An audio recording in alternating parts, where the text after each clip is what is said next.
Donald Trump seems to have made quite an impression on you as you went into his man cave to interview him. You said his skin glows a sodium orange, hair blonder than any human you could encounter, and clothes in primary colours so bold they make everyone else in the room seem dowdy.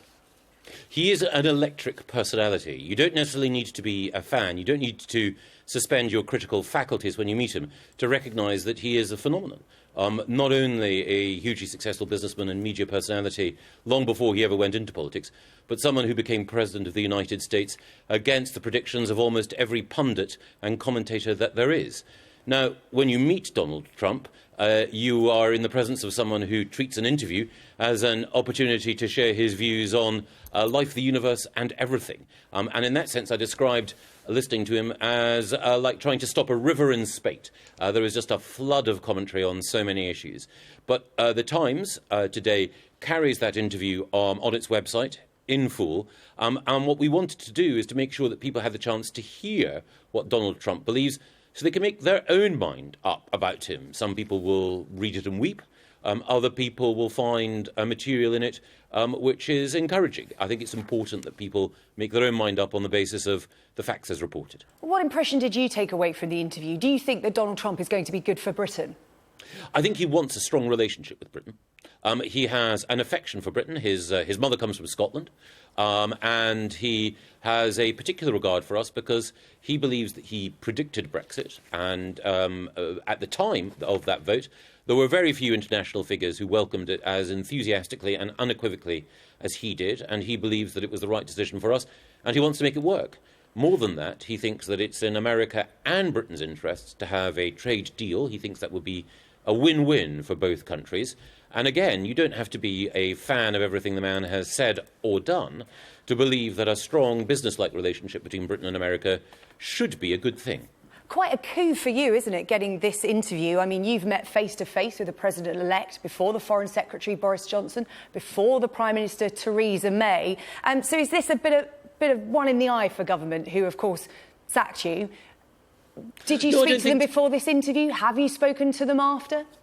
I don't think so, no. I mean, of course I'm a politician. I have been a minister. I'm a backbencher now. But I'm also a writer. And it was as a writer that I was invited to, not as a politician, that I was invited to see the President-elect. And what's striking is the warmth of his praise for Theresa May, for the government, and the enthusiasm he has for the leadership that she's shown. So in that sense, I think the interview reflects a warm personal regard. Do you think your background, though, as an MP, as a cabinet member, got you that interview? Your background in British government got you to the front of the queue when it came to getting the first sit-down interview with the President-elect in his inauguration week? Well, I think that he is clearly a fan of the Times newspaper, and I think that played a part, but it's important to stress... He won't have given you an interview because he's a fan of the Times newspaper. Surely he'll have been giving you an interview because you've got a direct link to British government. You've been in it. Yeah, I've been in government, but it's important to acknowledge as well that this was a shared interview. It wasn't, it was with the Times, but it was also with the German newspaper Bild, and my colleague from Bild also conducted the interview alongside me. So Donald Trump wanted to discuss Brexit, Britain, Europe, the world.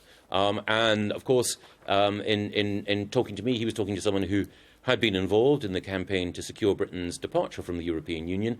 But he wanted, obviously, to reach out and to share his views with a British and with a European audience.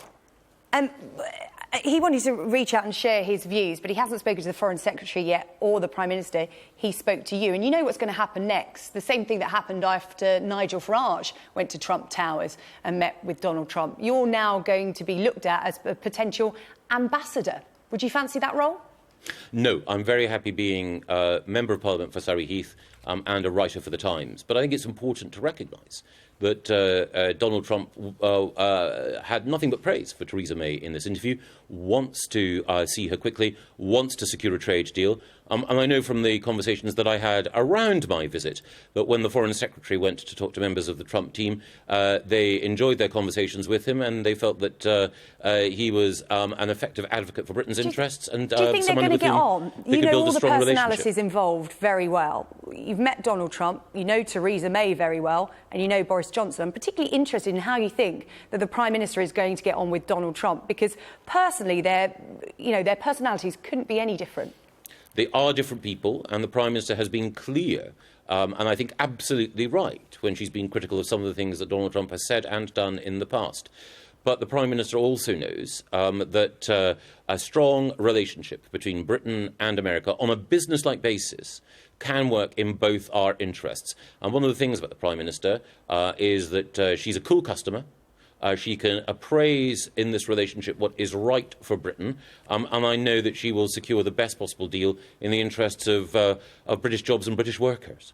OK, really interesting to speak to you. Michael Gove there, speaking in his capacity as journalist for The Times, that interview in The Times newspaper today, and we are, of course, talking about it here on Sky News as well. Thank you. Thank you.